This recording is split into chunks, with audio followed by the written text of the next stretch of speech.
Welcome to our online campus. We're on week 2 of our series, The Comeback. We can make a comeback from fear. As we take a look at the life of Peter, we find out that only faith can truly defeat our fear. So let's listen faithfully now as God speaks to us.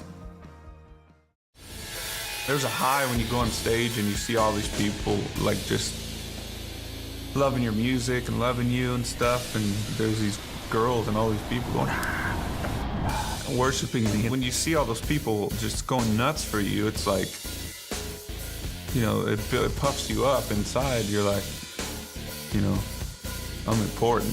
That's where drugs can creep in, and, you know, cocaine or whatever, methamphetamines crept in, and it all came from after drinking for me and my friends. And it seems like fun in the beginning. It's a lie because it turns around on you. It starts to wear on your personality, starts to wear on your relationships, and everything is affected by it negatively. Everything.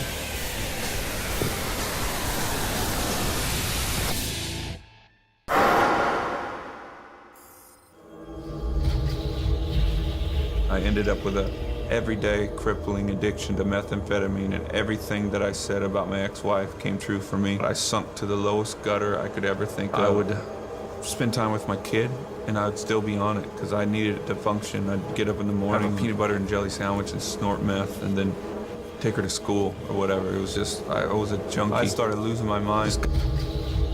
I'm a junkie, and I'm gonna die. There is a moment in every one of our lives when we look around and we realize we are in way over our heads. We're in deep water and we're in deep trouble. I'm not sure what your story is, what that moment was in your life, what the circumstances or situation were that surrounded it, but I know that every one of us have moments in our life when we look around and realize we are in way over our heads. For Brian, his was, you know, the fame and the fortune that gave way to that pride and arrogance that caused him to give in to urges and desires that led to his own destruction, giving into drugs and relationships that were just devastating and destructive. But for you and I, there might be different circumstances. Maybe in your overconfidence, you just bit off more than you could chew. And you realize, wow, that did not work out well. Maybe somebody told you to live your dream, or, man, you can accomplish anything, you can become anything, and so then you tried and it just blew up in your face. For me, it wasn't like Brian's story at all. I just decided one day to go surfing in a hurricane. Yep. Now that doesn't surprise some of you who know me personally. You're like, dude, that just... my kids heard me tell a story and they're like, our dad's nuts. But yeah, I thought that was a good idea. As young, I was in college, there's a hurricane coming in. The great thing about hurricanes is they bring awesome waves. Surfers love awesome waves, and so I decided to go surfing in it. And after I fought for an hour to get past the break of the waves, finally got out there, totally exhausted, sat on my board trying to rest in the deep water, and then got smashed by an over 10-foot wave. And everything went black. I'm rolling in the surf, having no idea which end is up until my face got dragged on the sand and I discovered which end was up. And that pretty much is a picture of, I think, how most of us have found ourselves at some point in life. That's really a picture of how Brian lived, right? Up on top of the water, thinking this is going to be awesome. It's going to be epic to surf in a hurricane, and then reality smashes you, and you find yourself getting tossed and torn and having no idea which end is up. Things start to go black. You start to look around and go, how did I get myself in this mess? I went from being on top of the world to being in deep water, and how did it fall so fast? And what you learn when you get smashed is to respect the ocean and fear the waves. You learn to realize very quickly there are things that are dumb ideas. Worse, you start to become very cautious. You stop trying hard to live epic moments, and you start to live your life cautiously. Maybe even cynically, certainly with a little more fear than you had previously. And it's not ill-placed fear, it's the fear of reality. Because you've been crushed by reality. You've been devastated by the reality of relationships. You've been smacked by the reality of a difficult economy or the way a boss really treats people. You've seen the behind the scenes of the reality of church or Christian people. You've seen the reality when your mind plays tricks on you, your emotions get broken. And in reality, we begin to live and walk our lives by fear in deep water. So I want to introduce you to a story of a group of guys who found themselves in deep water, in over their heads, in a lot of trouble. The earliest followers of Jesus Christ, they became known as the disciples, just another fancy word for students. They were the students of Jesus. Jesus invited them to follow him, and he made them a promise. 4 of them were fishermen. One's name was Simon, that Jesus nicknamed Peter, which is just another way of saying Rocky. I mean, who doesn't want to be nicknamed Rocky by Jesus? How cool is that? So Peter follows Jesus, his brother Andrew, and then 2 of their other friends, James and John. These 4 guys follow Jesus, and Jesus makes them a commitment. He says, just like you went out fishing for fish, you went out throwing the nets in the water, drawing fish in, I'm going to use you to change the world. And your lives are going to become nets that I throw out to draw people in, and I'm going to change their lives. And in a very short amount of time, these guys are living the dream. Jesus is walking around healing the sick, giving sight to the blind, raising the dead, feeding the hungry, and the crowds start following. I mean, big crowds. Like rock star kind of crowds. Jesus is walking around. There's like 25,000 people following him at any moment. And this is in a generation of culture where big cities, the biggest cities had 100,000 people in them. All right, so 100,000 people, and Jesus has got 25,000 people following him around nearly everywhere he goes. And Peter and James and Andrew and John, they're like, ah, this is awesome. We're living the dream. They're like sitting on the surfboard in the hurricane. They don't know it's about to come and smack them. And Jesus is teaching the crowd, and as he's teaching, the crowd is pressing in. Jesus keeps backing up to the point where he's actually standing in the sea.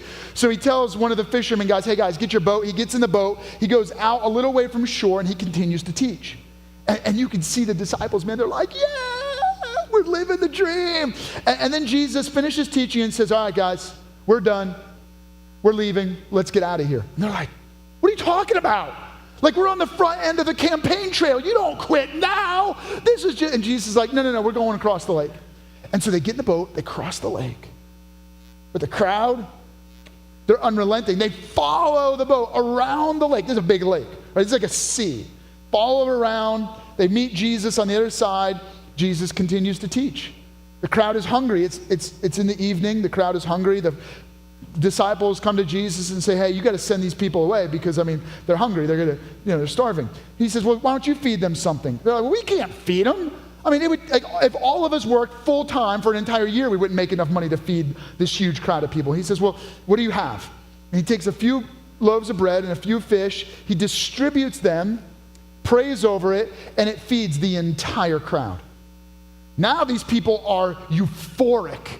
This is their one last great hope. Remember, this is a crowd full of people who have been beaten, abused, misused by the Roman Empire. These people have spent their entire life, their grandparents spent their entire life all hoping for God to become a man to overthrow the Roman Empire and set Israel free so that Israel would once again become the dominant world power. And now the crowd is feeling it. The momentum is growing. The disciples, Peter and James and John and Andrew, they're like, we're going to become generals in the great army of God that's going to overthrow the Roman Empire. And then Jesus is going to become king, and we're going to rule with Jesus. In fact, one of those guys named John, he records the moment. He writes a book later on about the life and teachings of Jesus. And in his book, it's called The Gospel, or The Good News According to John. From his eyewitness perspective, he captures this moment. Crowd's going crazy. John chapter 6, verse 14. After the people saw the miraculous sign where Jesus fed the huge crowd with just a few loaves of bread and some fish, they began to say, surely this is the prophet who has come into the world. Jesus, knowing that they intended to come and make him a king by force, withdrew again to a mountain by himself. But the story doesn't just end there. He doesn't just withdraw by himself. Before he withdraws, Matthew, another one of his closest friends and students, records the moment this way. Matthew chapter 14, verse 22. Immediately, Jesus made the disciples get into the boat and go on ahead of him to the other side while he dismissed the crowd. So here's what actually is going on. So not only is Jesus going to withdraw, go up on a mountain by himself to pray, but before he does, he tells his disciples, the guys who think they're about to become generals, to overthrow the Roman Empire and make Jesus king, he tells them to get in a boat and leave. And they're like, what are you talking about? Like, we're living the dream. Like, this is our moment. Come on, Jesus. Like, put on the crown. Let's charge. Let's storm the castle. And Jesus is like, no, get in a boat and go. And he's like, and then he comes to the crowd, a crowd that wants to make him king by force. And he says, leave now. I know I just fed you. Now go home. And they're like, no, you're going to be our king. And they start chanting. They're like political chants. They're like Facebook messaging the photo of Jesus. They're like selfieing with Jesus. Like, look at this. We're about to storm the castle. And it's like chaos. It's like a political campaign. It's all exciting. And they're holding up signs. I'm going to tell you what's on the signs because then you'll think I'm leaning one way or the other. But it doesn't matter. Here's the deal, right? Jesus is like, I want none of it. I am not about building a kingdom on earth. I am not trying to become a king of a nation. I want to be the king of your heart. The kingdom I want to build in your lives and through your lives. It's not a kingdom of force, but a kingdom of love and of power on the inside that transforms you more than it changes politics around you. So Jesus dismisses the crowd. And these guys get in the boat disillusioned, confused. I don't understand. I thought we were going to change the world, and Jesus is doing the opposite of what we thought he was going to do.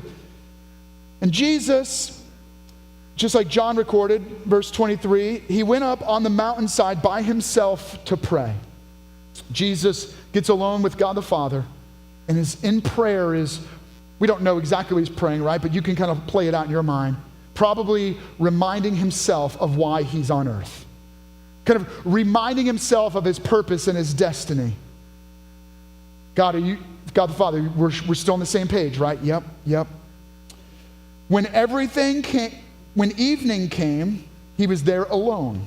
But the boat was already a considerable distance from land, buffeted by the waves because the wind was against. All right, now that's not where the boat was supposed to be. Let me give you a little bit of background here. So Jesus tells them to get in the boat. He gives them a very specific destination. I want you to go to that shoreline. You go to that town. And they get in the boat. It was actually only supposed to be a 2-hour boat ride, 4 miles up the shore. That's their mission, all right? They know where they're supposed to go. They were told to go there by Jesus. They're on their way, and as this lake, this sea is known for, a sudden violent storm comes through the mountains and begins to rock their boat. I mean, literally rocking their boat, setting them way off course from the direction Jesus had told them to go on. When they get set off course, the waves are smashing up against them, their boat is being rocked, they're far away from their destination, and they are in deep water. They're in deep trouble. They're in over their head. And Jesus is up on a mountain praying, and he is aware of their situation. Your life, there are moments when you're living your life. Maybe God even has given you a course, a direction, and you're aiming in that direction. All of a sudden life smacks you hard. Reality sets in. The sudden violent storms of life begin to buffet your heart, begin to crash into your thinking, begin to steer you off course and send you out into the deep waters of trouble, into the emotional deep waters, into mental deep waters, into relational or financial deep waters.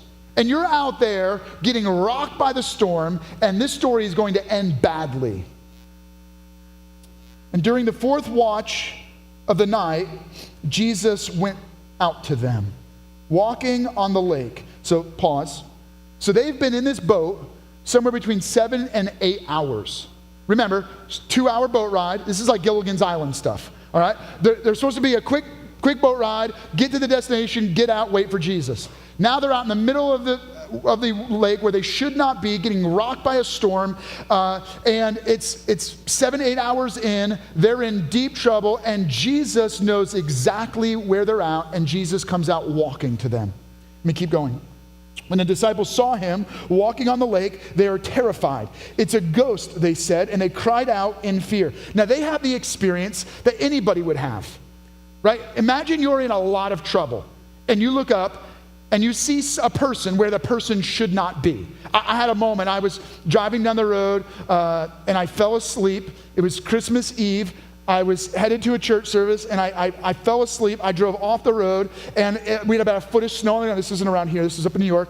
And I drove down the embankment, and when I woke up, the entire windshield was white. I thought I died and went to heaven. Like, that's what these guys are experiencing right now, right? They're in a lot of trouble. They're out in the water. Waves are crashing. They're going to die. They look out on the water, and they see a person where people never go. Like, you don't have people walking on water, right? They see a person where a person's not supposed to be, and they go, it's the Grim Reaper. He's coming to take us, right? And they're terrified, just like you and I would be. And even in the middle of their fears, there's something vital that I want you not to miss. And that is, when you feel alone, like God is far away, when life circumstances are devastating you, when fear feels far more real than faith, I want you to know that Jesus knows right where you're at. And he is coming to you. He knows your circumstances. He knows your troubles. He knows your pain. He has not left you. He has not abandoned you. He has been praying, and now he's coming to you. He's coming to help. Jesus walks into the storms of your life. He walks into your troubles, into your chaos, into the difficulties and the challenges of your life. He comes supernaturally, miraculously, and powerfully to intervene in the troubles of your life. Jesus comes up and walks right up to the boat. Now, they're scared out of their mind, just like you would be, because the troubles of life make us scared out of our mind. And then when you begin to see God do crazy, supernatural, miraculous things, you get even more scared out of your mind. But that's not where the story ends. We're going to keep reading. Jesus, remember, they scream, it's a ghost, it's a Grim Reaper, we're all going to die. But Jesus immediately said to them, take courage, it is I. Don't be afraid. Lord, if it's you, and he wasn't saying it the way I'm just reading it, right? It's more like, Lord, if it's you. Peter replied, tell me to come to you on the water. And this moment, full of incredible fear, is going to be radically changed into a story of great faith. Peter is going to make a faith comeback. I'm telling you the end so you're not scared out of your minds. I feel the tension right now. Some of you are terrified.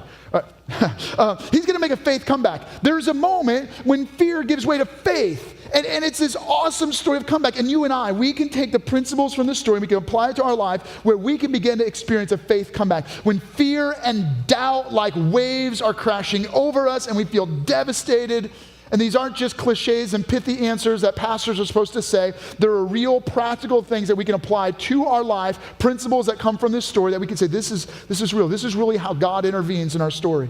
So I want you to take notes today so that the principles go from your hand to your head to your heart and they become a habit of your life. And as you take notes, feel free to use this, write it down in your program or in the study guide that we gave you. Feel free to use your smartphone or your tablet. You can even, if you're online, type this right in your social media account. Here's what I want you to write down, that faith triumphs over fear. It's not that faith drives out fear. It's not that faith makes fear non-existent. Faith is stronger than fear. Fear exists. Fear is real. Fear is real because you've been crushed by waves before. You're going to experience fearful moments. And those moments are going to invoke the emotional response of fear, but you can actually make a faith comeback that allows you to triumph over fear. I have long read this story many, many times, and every time I've read it, I've had the same thought. Peter's not the brightest bulb in the box. Let me tell you how I understood this story for all these years. Peter's in the boat getting rocked by the storm. It's been rocked for like several hours, all right? But he's not died. It feels like he's going to die, but he's not going to die, right? He sees Jesus, who he thinks might be the Grim Reaper, and this is his gamble. He goes, what would be a brilliant idea? Jesus, if that's really you, tell me to get out of the boat and walk to you on water. I don't know about you, but I think that's a bad gamble. Like, I'm thinking, why not say, Jesus, if that's you, calm the waves. Stop the storm. Jesus, if that's you, come to me. Like, I don't know what he was thinking. Like, this is, like, if he's wrong and that's not Jesus, like, if I'm the ghost, I'm like, I'll mess with this guy. Sure, come to me. He comes up, blah, he's dead, like, end of the story, right? Like, I don't know. Like, I just always read it. I mean, isn't that kind of how it sounds? Like, if that's really you, right? But that's not what's going on. Here's what's really going on. This little phrase, Jesus is calling out to them. He's coming close to the boat, and he says, and they're scared of their mind, and he goes, take courage. It is I. Don't be afraid. Now, when you read it, that's all it sounds like. But here's what's really going on. Think back, those of you that know the Bible a little bit, you remember this story of this guy named Moses? Even if you don't know the Bible real well, you've seen like the movie like Prince of Egypt, you've seen some other movie where there's this guy named Moses. He's the guy that stretches out his rod and the Red Sea divides, the whole nation of Israel walks across on dry ground. Okay, that guy Moses, before he does the whole stretch out the rod, Red Sea dividing, nation of Israel walking through, he's this scared guy who's a shepherd in the middle of the wilderness. He's out there and he sees a bush on fire, but it doesn't burn out. So he walks up to it. He's like, what's happening? And in that moment, he meets God. God speaks to him through the burning bush. He says, Moses, I'm calling you to deliver my people Israel out of Egyptian slavery. Well, how do I know who you are? I mean, what do you mean? Who are you? What's your name? And God speaks through this bush and says, I am. Right? That word, it's not just the two words I and am. It's this combination. In the Hebrew, it actually is like Yahweh. But they don't have vowels, so it's just YHWH, and some people will translate like Jehovah or Yahweh. And here's what that word means. That name means, I am the self-existent, uncreated creator of all things. I am all-powerful, and I love you. So that's what God says to Moses from the burning bush. Go back and tell them, the self-existent, uncreated God who created all things, who is all-powerful, and who loves you, has spoken to you, and I'm going to set your people free.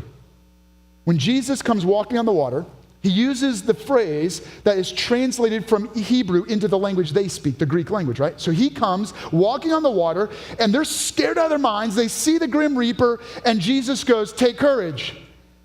I am. The self-existent, uncreated creator of all things has showed up on the scene. Y'all in good hands. And Peter goes like this. This is what Peter does. I would rather get out of the boat and take my chances running to Jesus than to die in the boat. This is certain destruction. Let me go run to Jesus. And so he cries out in desperation. In desperation, he screams, help, rescue me. Call me to yourself, and I will come running to you, because I'd rather take my chances on the waves running to Jesus than to stay in the boat of certain ruin. And here is the reality. Every one of us are in a boat of certain ruin. You were born with an engine inside of you, a metaphor of an engine called sin that is driving our lives towards certain ruin. You and I, the desires that drive us are leading us toward ruin. The decisions we make, stirred by the desires driving us, lead us toward destructive lifestyles like Brian. That sin is what makes us think that surfing in a hurricane is a good idea. And sin has already put in us a punishment, a judgment. The consequence of living your life by sin, driven by sin, is that you and I face a forever judgment of eternal suffering. But God intervened in our story. Jesus stepped out of the high place and stepped out into the waters of certain ruin. So as you're thinking about how you can live a life of faith that triumphs over fear, I want you to not miss this moment. This is the most vital thing I can tell you from this story, and that is this. Fear triumphing faith must be in Jesus alone. There is no other way out of the storm. There is no other way to overcome the destructive force of sin. We are in deep water. We are going to die. This story is going to end badly. There is no good news. No self-help book is going to tell you how to get out of it. No counselor, no psychologist, no drugs. Nothing is going to get us out of the deep water of the destruction of sin. But Jesus came to us. Jesus Christ took the punishment of sin on himself. The death sentence of eternal judgment that was placed on every one of us because we're driven by sin, Jesus took that collectively on himself so that when he died once for all. His death, the death payment for our sin, so that anyone who believes in Jesus Christ by faith is forgiven of their sins and they're given new life. How are you given new life? Because you're reunited into relationship with God. And God's Spirit becomes present in your spirit. And when God's Spirit is alive in your spirit, he gives you true life and he gives you eternal life. So that now, instead of the trajectory of your life being headed toward eternal destruction, now your life is headed toward eternal paradise. So that no matter what storm you're now walking through, no matter what troubles you're facing, no matter what waves are about to overtake you, you know you have the promise of life with God in perfect relationship as his Spirit lives in your spirit. I want you to hear a little bit more about what that looks like in a very practical and personal way. So I'm going to share a little bit more of Brian's story with you. My real estate broker, Eric, he said, Brian, I don't mean to be weird with you, and I hope you don't take this the wrong way, but I felt the scripture like jump out at me. I've never done this before, so I don't really know how to do this, but I felt like this would mean something to you. It's Matthew 11:28. Come to me, all who are weary and burdened, and I will give you rest. I didn't know if it was real, but they invited me to church a couple weeks later, and I had received Christ at the church. I went home, neglected my daughter, got it all smooth and powdery. Jesus, you got to take these drugs from me. Search me right now. Search my heart. I felt so much fatherly love from heaven, and it was like, I don't condemn you. I love you. I love you. It was just love. And instantly, that love from God came into me. It was so powerful that the next day I threw away all my drugs, and I quit corn. I was like, I'm quitting corn, and I'm going to raise my kid. Because my kid, I got the love from God coming to me, and then it came out of me to my kid. It changed me. My heart was changed like that. And I was like, Janaea, Daddy's gonna be home with you all the time. I'm quitting my career. And her face lit up, and she's like, for me? She felt so special. And God used her to save me, to save her life later on. You saw the same pattern in Brian's story. When you are in deep trouble, when you're in deep waters, when you find yourself in way over your head, you cannot rescue yourself, you cry out to Jesus. Can I give you just a simple pattern, a principle that you can apply to your life in every situation? When you are scared out of your mind, when the waves and storms of life are smashing up against you, when fear is well placed, cry out to Jesus.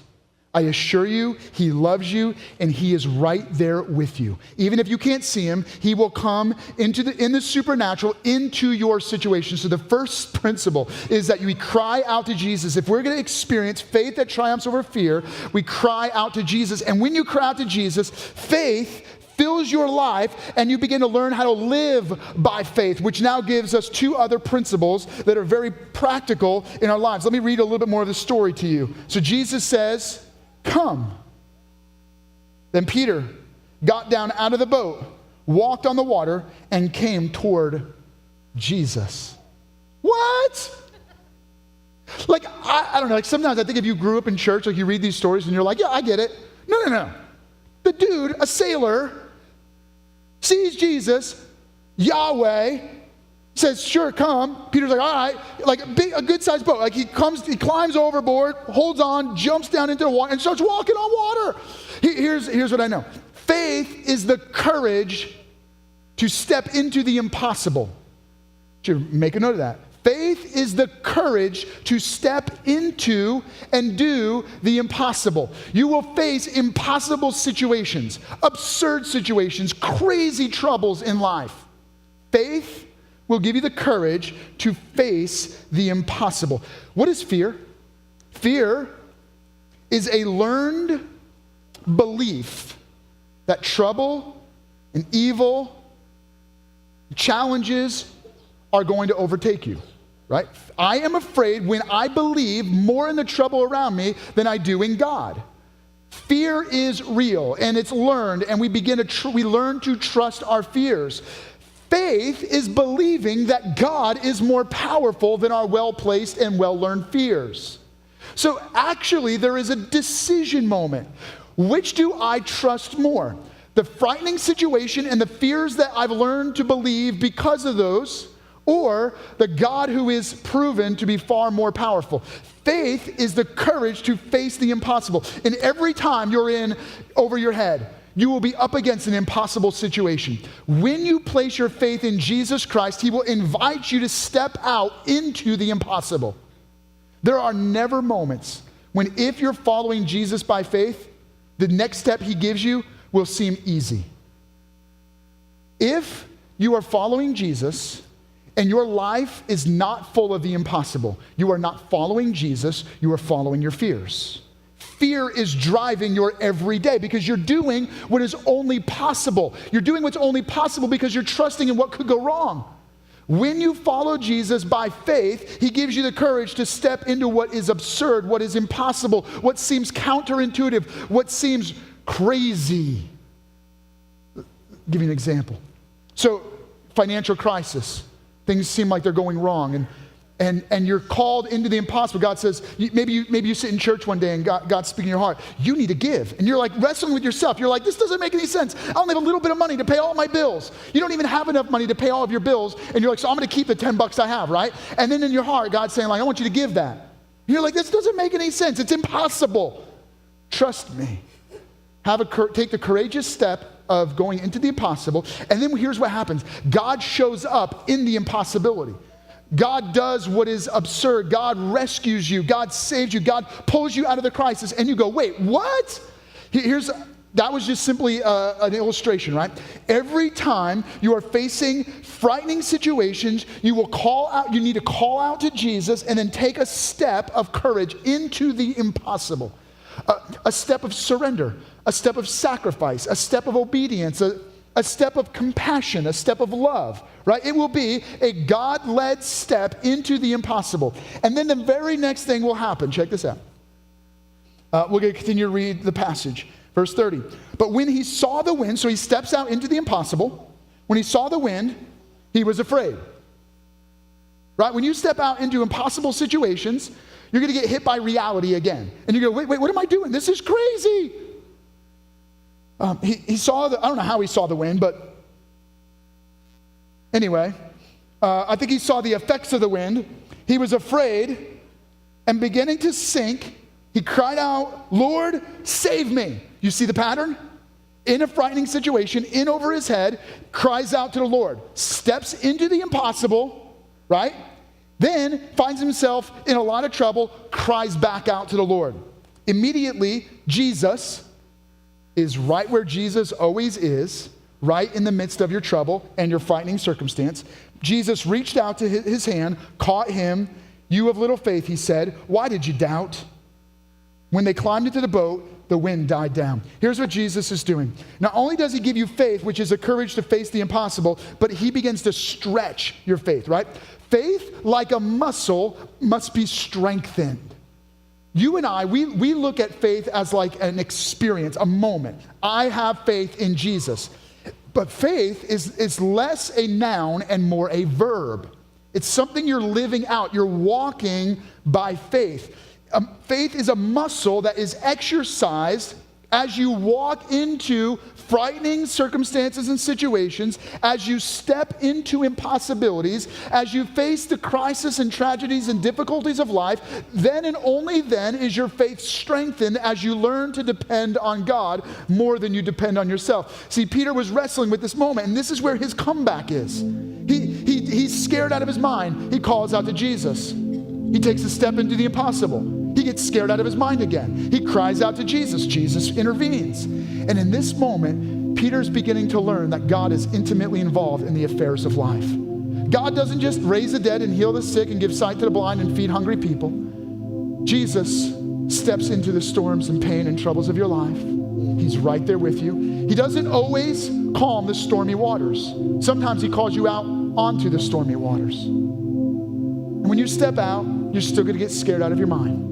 And when you're scared out of your mind, call out to Jesus, where he'll lift you up. He'll put your feet back on the water, and he'll put you back in the boat. He'll rescue you. He'll give you the strength and the stability to walk with him. Here's what I want you to do. Would you allow the next crazy, difficult, frightening circumstance and situation of your life to be a faith-strengthening experience? Because rather than depending on yourself, or rather than crying out to someone else, rather than making a phone call or turning to your own abilities, would you cry out to Jesus? And And as you cry out to Jesus, would you trust him enough to step into what is impossible in obedience to him? And would you let that begin to strengthen your faith like a muscle? Some of you, your moment today, so you've been in deep water. You're in the boat of certain destruction. And you need to take that first step of just simply crying out to Jesus. Call on the Lord. Jesus, I need you. Would you rescue me?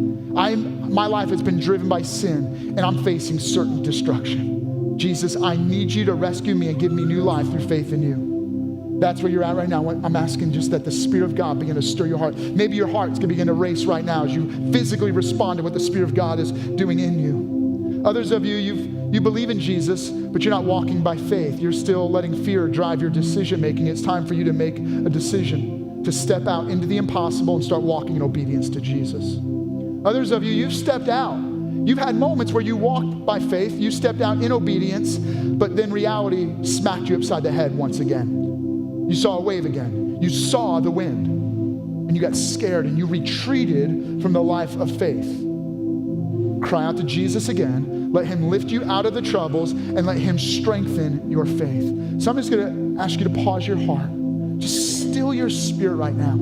Let the Spirit of the living God speak into your spirit. What one step do you need to take today that would compel you to begin to experience a fear-triumphing kind of faith? You going to call out to Jesus? Are you going to step into the impossible? Or is the muscle of your faith going to begin to be strengthened as you cry back out to Jesus? Would you take a moment right now and would you pray? And would you let God's Spirit speak to you?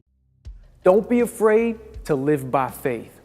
Today, if you made the decision to put your faith in Jesus, will you please let us know? We want to pray for you and encourage you and welcome you into the family of God. You can let us know the decision you made by clicking right on the prayer tab. If this ministry has been a blessing to you, we want to encourage you to partner with us financially. You can give to the Mission at Lifehouse by clicking on the Give tab. Well, we hope you'll join us again on our online campus next week as we continue with week 3 of our series, The Comeback.